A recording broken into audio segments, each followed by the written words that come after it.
We keep finding ways to make it tough. We certainly do that. Very winnable game for us. We got to find a way to make a play. We keep saying it every single week.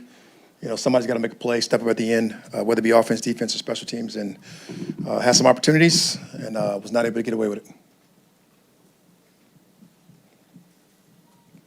From a time management perspective, at any point in this game, is there anything else you would go back and do differently that maybe you did? I'd have to go look at the tape and find out what you're talking about and what you're referring to, so we can go back and look at some of those things to find out. Coach, do you have an update on Michael Penix? I don't. Obviously he left the game, was ruled out. I mean, never got ruled out. So we got to go see where the knee is and where he's at. Drake London. The same report on Drake. Obviously he left out the game, and after that sluggo attempt in the end zone, and wasn't able to return. For the second week in a row, you all fought and got the lead late, and the defense wasn't able to hold it. What happened here today? Those guys made plays, and we got to find a way to stop them, and we didn't. Raheem, just on Mike, he was still on the sideline there. Was there any chance of him coming back into the game at all? Obviously there was a chance, but it was not, looking good and didn't feel great for him to be able to come back out there. But so there was obviously a chance he was still out there, but it didn't look good. Raheem, can you give us your thoughts on the overtime possession starting with the Trone not fielding the ball and then the, penalty? We got the sidewinders, funny, spooky kick. He got out the way of it. Ended up getting the ball in the 20, which is a tough field position, but, better than the alternative when you can fumble that thing or drop it. We get the ball, and we get a first down by Bijan there. We can't have illegal men downfield, and we can't drop the slant after that. They moved the ball through the air today, which has not been their MO. Do you think that they were reacting to the way you were playing them, or do you think they saw something and tried to attack you specifically? I think they did a nice job of, doing what they do well, going out, taking the completions. They were able to get completions down the field that we usually can stop. We're not able to stop them today. We got to make the plays down the field. We got to make the plays wherever, move AJ around, do some different things. We tried to do that today, and they were able to find other people. Did a nice job by those guys. Do you feel like you have to do something dramatically different at this point just to stop this slide? It's hard to say that when you keep losing these type of games. These games are coming down to, one possession games. You just got to find a way to win it. You got to find a way to do something different to win that football game. You got to find a way to make that play. You got to find a way to do those things. Dramatic would be a little bit, over the top. When you end games in these close games versus, respectable teams and very good football teams, and we got to find a way to win these games. You have consistently believed that this team would respond the right way. Do you become worried about that at all after 5 straight losses? You do. Obviously, let's say you do worry about the guys responding the right way, particularly as you get an injury. But, there's no room for excuses, and we won't make them. Hey, Rod, to your left, what knee was it with Penix? I'm sorry? What knee was it with Penix? I'd be honest, I didn't ask that question, Zach. You don't know if it's the one he's had 2 ACLs? I think it's this same knee that it was previous to this injury. That wasn't, really the focus for me right there, Zach, at the time. I could find out for you tomorrow. And your frustration level is focused on what? What's the most frustrating thing about what's... you got to find a way to win that game. You got some winnable moments there, whether it be the 4th down and 4. You got an opportunity to get the win there. You got an opportunity to get it on a couple different opportunities there. The last play to Drake, a couple different opportunities to find a way to go win those football games. And we keep putting ourselves in position, and we keep coming up short, and that's got to stop. Similar question about those 2 4th down stops in the 4th quarter from this defense on 4th and 1. Talk a little bit about those. And then James Pierce's performance. He had some big plays in this contest as well. I really got to go look at, the game as a whole and, really be that individualized people. But I know, James, I saw get up with a couple big plays in there and do some really good things. But, we got the 4th down stops. We just didn't get the one we needed, in that 4th and 4 to be able to get off the grass with a win. Anything else? Yeah.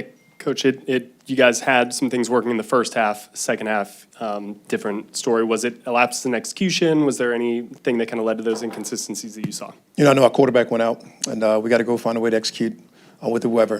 They were able to load the box and be able to stop our run. Our run game was clicking up pretty good in the first half, and it didn't click as well in the second. We got to be able to go give a better opportunity to earn some of those first downs and be able to, throw and catch and move the chains, and we weren't able to do that. Coach, your thoughts on Zane Gonzalez's 52-yard field goal? That was pretty clutch. Zane's, he's answered the bell.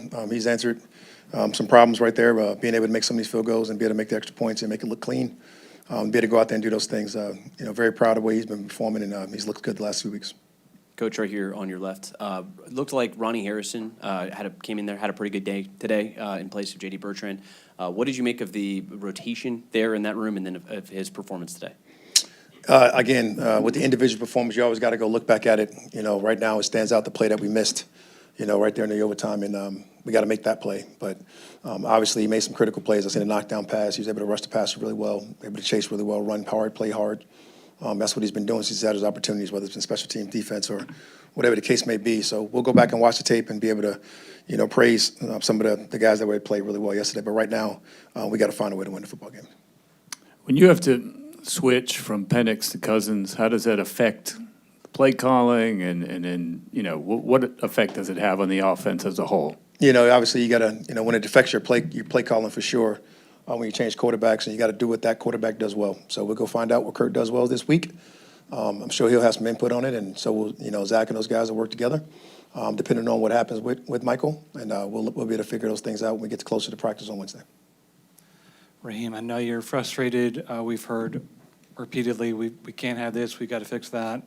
How would you assess your leadership and just the inability to stop those things from happening? Not good. We've lost a bunch of games in a row.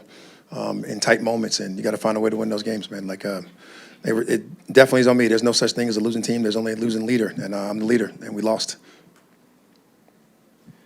You guys were adamant that you wanted to keep Kirk because you felt like it would give you a really solid backup quarterback. It hasn't played out that way on the field. Any idea why yet? I would like to see him go out there and get a win today. He played some good ball, did some good things, but, you got to go get a win. It never feels good when you don't win the football game. We'll go look at it. We'll go assess it. We'll find a way to fix it and get back and get at it. Thanks, everyone. Okay, guys.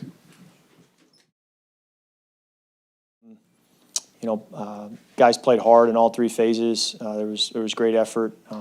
Guys competed, and it's just always difficult to fall short, especially the way we did. But now we just have to get back to work and pick ourselves up and do the only thing we can do or know to do, and that's to keep working. But I can take any questions you have.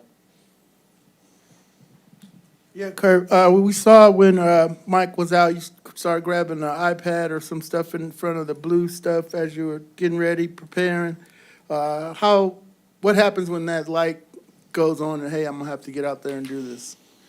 Your heart starts beating a little faster, but other than that, you just kind of get loose and, basically much of what you would be doing anyways, talking to DJ about calls they're thinking for the next drive and kind of where they see the game going from there, which are usually conversations you're kind of just sitting in and listening, and now I guess it just is a little more directed at you, but not too different. How do teams pull out of slumps like this, and how often have you seen it happen? There's no magic formula. You just get back to work and trust your training, and you got to stay the course. Believe that tough times don't last, and tough people do, and that's all you can do. How do you feel like you played today? Yeah, it's hard to assess myself until I go watch the tape. I think that will give me a much better understanding. But never as good as you think, never as bad as you think. Kirk, are you looking forward to New Orleans next week? Yeah, we don't know where this will go, but kind of day to day, and we'll see where we end up. To piggyback on that last question, you've been in a lot of locker rooms in your lifetime. How do you keep the situation, again, from spiraling out of control? And would you, as a veteran player, would you say something to your teammates, or would somebody else say something? How's that normally handled in this type of situation? There's no normal. I think you just go back to work and understand the job you got to do, understand how close you are. It's a game of inches, and we felt that today. And it takes a whole team effort to find a way to win, and we've just got to find those inches. How would you describe the atmosphere in the locker room, just in general, not just today, but just the last few weeks overall? Oh, it's been a positive atmosphere in the sense that guys are working hard. Guys love football. Guys love each other. I think that's a credit or a reflection of the quality of the locker room and the character. There hasn't been a dip of any kind, and I think that speaks volumes about the group we have. And it's also, I think, why there would be belief that, we can get back going in the right direction, because I think it is a group with a lot of character. Kirk, when you do get to work next week, I mean, you've been around this game for a long time. What do you think are the top priorities to get this offense clicking again? Well, I mean, I think it's possession by possession, really. I mean, you have 3 straight possessions, I believe, with touchdowns in the first half. I'm not sure. Again, it all happened so fast, it's hard to know exactly what took place. But there are so many positives. The red zone offense has been really effective as of late. I think our last, again, I don't quite know if this is true or not, maybe the last 11 trips to the red zone have resulted in touchdowns. So, those are a lot of positives there. And you just keep going back to the things that you got to be better at. How do we get better? Being on the details and believing that, if you stay the course and again, as a team, all come together and make plays, that good things will happen. Yeah, Kirk, that third down shot late in the fourth quarter to Drake on the left side, was that a matchup that you liked pre-snap? Was that about giving a great player a chance to go make a play? What'd you see there? I thought it was a great call by Zach to give us a chance to do exactly what you're saying, which is to work one of our best players one-on-one if they were to give us that opportunity. They did, based on what I saw in real time, and then felt like, got to give him a chance there to go make a play. I think, you always go back and, like I'm talking about, watching the film and being hard on yourself. Tomorrow, the conversation at 10 a.m. when we watch the tape is going to be, can I put more air on that ball? Do I back shoulder him? Does it need to be a ball that's, we're going to analyze that and be maniacal about where can that ball be placed so that we convert, get down there, have a chance to win the game. Those are the kinds of things when I talk about watching tape and working through details. It's not going to be a discussion of the ball was good enough.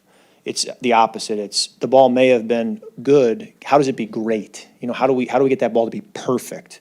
And those are conversations with Drake. Those are conversations with my quarterback coach. But that's the only way I know to get better and to find ways to win is to be maniacal about those kinds of things so that the next time it is perfect and we do find a way to win. Kirk, to your left.